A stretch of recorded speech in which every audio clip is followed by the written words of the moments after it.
पढ़ लिए तो राजा पृथ्वीराज जो चौहान था वो लोगों पर जुल्म ज़्यादती करता था। तो ख्वाजा गरीब नवाज़ ने कई मरतबा उससे मना भी किया, लेकिन उन्हें माना नहीं, सुना नहीं।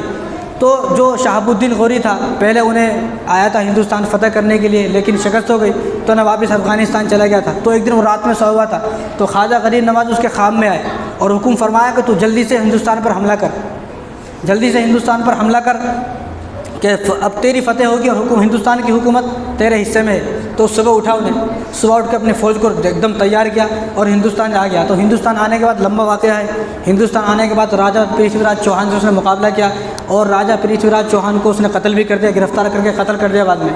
क्योंकि राजा पृथ्वीराज चौहान को गिरफ़्तार करने के बाद ख्वाजा गरीब नवाज़ ने इस्लाम की दावत भी दी, तू कलमा पढ़ ले, लेकिन उसने नहीं माना, मैं कलमा नहीं पढ़ूंगा। तो ख्वाजा गरीब नवाज़ ने इसको कत्ल कर दो। तो ख्वाजा गरीब नवाज़ का हुक्म पर शहाबुद्दीन गौरी ने उसको कत्ल भी कर दिया। और जब यहाँ आने के बाद शहाबुद्दीन ने जो ख्वाब देखा था और उस ख्वाब में किसी बुजुर्ग ने आके बताया कि हिंदुस्तान पर हमला कर, आके देखा तो वो ख्वाजा गरीब नवाज़ ही था, आके पहचान लिया, आपका मुरीद हुआ। तो यहाँ से हम लोग ये मसला निकालते, मैं ऊपर का माइक बंद कर देता हूँ, यहाँ से हम लोग ये मसला निकालते, भाई मुसलमानों ने बहुत जुल्म किया है हिंदुस्तान पर और हुकूमत पर। ऐसा आप सुन रहे हैं, आप अगर ऐसा होता तो शहाबुद्दीन गौरी ने अजमेर को फ़तह कर लिया, तो अजमेर का हाकिम शहाबुद्दीन, आप इतिहास पढ़ कर देखें, अजमेर का जो हाकिम शहाबुद्दीन गौरी ने बनाया वो राजा पृथ्वीराज चौहान के बेटे को बनाया। अगर मुसलमान हुकूमत करते और मुसलमान अपना सिक्का लहराना चाहते और मुसलमान जो जालिम होते तो राजा पृथ्वीराज चौहान के बेटे को कत्ल कर देते हो। हालांकि राजा पृथ्वीराज चौहान का जो बेटा था उसने कलमा नहीं पढ़ा, वो हिंदू था, लेकिन उसने माफ़ी मांगी।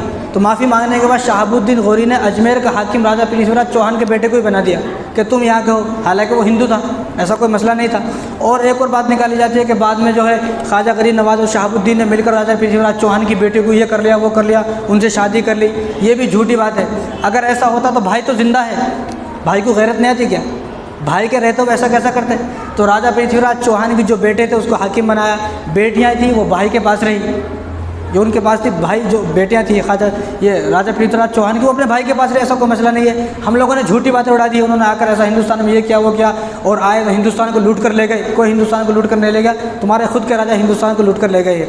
और दूसरी बात, आप यहाँ आपकी उम्र 63 साल हो गई थी और आपने ख्वाजा गरीब नवाज़ की और आपने उम्मीद छोड़ दी थी कि अब तो मैं वफ़ात होने वाली है। तो एक दिन ख्वाब में हुजूर आए, हुजूर ने फरमाया कि ख्वाजा हसन, उनका नाम हसन था, तो फरमाया कि हसन तुमने मेरी हर सुन्नत पर अमल किया है, लेकिन मेरी एक सुन्नत अब तुमसे छूट गई है। तो परेशान हो गए कि या रसूलल्लाह मेरी मुझसे सुन्नत छूट जाए, ऐसा कैसा हो सकता है? आज हमसे फ़र्ज़ नमाज़ें छूट रही हैं, हम अजमेर को जाते हैं इंजॉय के लिए। अजमेर को काहे को जा रहे हैं? इंजॉयमेंट के लिए अजमेर को जाते हैं। भाई इंजॉय करके आएंगे, बहुत दिन हो गए, जा रहे हैं तो फिल्में देखते हुए, जा रहे हैं तो गाने सुनते हुए, आ रहे हैं तो फिल्में देखते हुए, जा रहे हैं तो फिल्में देखते हुए, नमाज़ों को क़ज़ा करते हुए, छोड़ते हुए। और आज तो यह हाल हो गया है कि आप जाएँ अजमेर के दरगाह में आएँ या गलियों में फिल्में देख रहे हैं, सारी रात फिल्में चल रही हैं। उन लोगों की जिनकी वहाँ दुकानें, उनको तो शर्म करनी चाहिए कि तुम ऐसे जिनको हुजूर ने मदीने से यहाँ भेजा है, जो मदीने से यहाँ पैदल चलकर आए, तुम उनके शहर में गाने बजा रहे हो और तुम उनके शहर में जो है गाने चला रहे हो, वहाँ जाकर गाने सुनते हुए जा रहे हैं, गाने सुनते हुए आ रहे हैं और अय्याशी करते हुए वहाँ जा रहे हैं, अय्याशी करते हुए आ रहे हैं। भाई वहाँ जाएँ तो एक मकसद के लिए जाएँ। और हमारा कुछ लोगों ने जहन यह बनाया हुआ है कि बस वहाँ चले गए, बस कामयाब हो गए, नमाज नहीं, रोज़ा नहीं, कुरान नहीं, झूठ बोलो, जिना करो, शराब पियो, कुछ भी करो, बस मैं ख्वाजा साहब का दीवाना हूँ, मैं ख्वाजा साहब का दीवाना हूँ, मैं कामयाब। कैसा हो जाते हैं? ख्वाजा साहब के दीवाना होने का मतलब ये है कि उनके नक्शे कदम पर चलना, उनके नक्शे कदम पर चलेंगे तो कामयाब होंगे, उनके नक्शे कदम पर नहीं चले तो मैं खुदा की कसम खा के कहता हूँ आप लोग कामयाब नहीं हो सकते। बहुत लोग क्या देखो, हम इतने बड़े दीवाने नहीं हैं ख्वाजा साहब के जितने बड़े सहाबा हुजूर के दीवाने थे। क्या कोई सहाबा ऐसे हैं कि जिन्होंने नमाज़ को छोड़ दिया हो?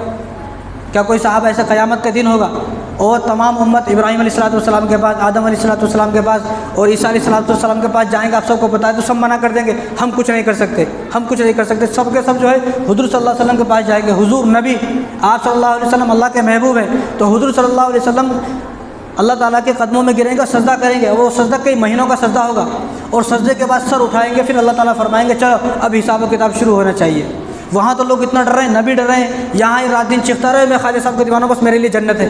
झूठ बोलो, चोरी करो, कुछ भी करो, जो डाके डालने का जो करो वो करो, बस मैं ख्वाजा साहब का दीवाना हूँ। ठीक है, ये बात है किताबों में कि ख्वाजा करीम नवाज़ साहब ने, अल्लाह ने उनसे ये वादा किया है कि जो आपके मुरीद होंगे उन जन्नत में जाएगा। लेकिन कैसे मुरीद? ऐसा मुरीद जो चोरी करता, ऐसा मुरीद जो वालिदैन को सताता, ऐसा मुरीद जो बीवी को मारता, ऐसा मुरीद जो बच्चों को मारता, ऐसा मुरीद थोड़ी। वो मुरीद वो है कि जो ख्वाजा साहब से मुरीद हुआ, रास्ताने पे गया, उसकी ज़िंदगी बदल गई, उसकी दिल की दुनिया बदल गई, उन्हें सब बदल गया।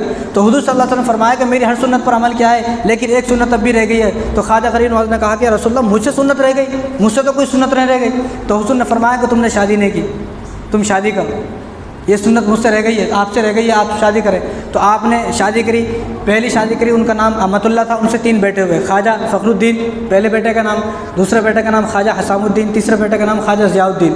और उनकी दूसरी शादी हुई। दूसरी शादी किस तरह हुई कि उस वक्त के एक बहुत बड़े आलिम थे, बहुत बड़े मुहद्दिस थे, बहुत बड़े बुज़ुर्ग थे, जिनका नाम है सैयद वजहुद्दीन मशहदी, सैयद वजहुद्दीन मशहदी। तो उनके ख्वाब में इमाम जाफ़र सादिक़ रहमतुल्लाह अलैह आए कि मुझे हुजूर ने भेजा है, मुझे हुजूर ने भेजा है और आपके लिए हुक्म ये है कि आप अपनी बेटी की शादी ख्वाजा करीम नवाज़ से करें, अपनी बेटी की शादी ख्वाजा करीम नवाज़ से करें। तो अपनी बेटी को लेकर आए ख्वाजा करीम नवाज़ के पास, कहा आप मेरी बेटी से शादी करें। उस वक्त आपकी उम्र जो है 83 साल थी, 83। कहा कि मेरी उम्र तो ज़्यादा हो गई, मैं तो शादी नहीं कर सकता, लेकिन उन्होंने फरमाया कि हुजूर का हुक्म है, इमाम जाफ़र सादिक़ का हुक्म है, आप शादी करें। तो आपने शादी करी इनसे। इनका नाम था असमतुल्लाह, पहली बीवी का नाम अमतुल्लाह, दूसरे का नाम असमतुल्लाह। तो इनसे एक बेटी हुई, उनका नाम था बीबी हाफिज़ा जमाल। तो उनका नाम जो भी था वो एक अलग है, लेकिन वो कुरान की हाफिज़ा थी, इतना कुरान पढ़ती, इतना कुरान पढ़ती, इतना कुरान पढ़ती कि लोगों ने उनका नाम हाफिज़ा रख दिया, लोगों ने उनका नाम हाफिज़ रख दिया कि हाफिज़ा जमाल है। तो इमाम जाफ़र सादिक़ रहमतुल्लाह अलैह के हुक्म पर उन्होंने 2 शादी की। तो हमारे लिए जो बात, वक्त तो ज़्यादा हो गया है, लेकिन हम इंजॉयमेंट के लिए अजमेर को ना जाएं, इंजॉय के लिए, घूमने के लिए, फिरने के लिए, आवारा गर्दी करने के लिए अजमेर को ना जाएं। और दूसरी बात ये जो महीना है ये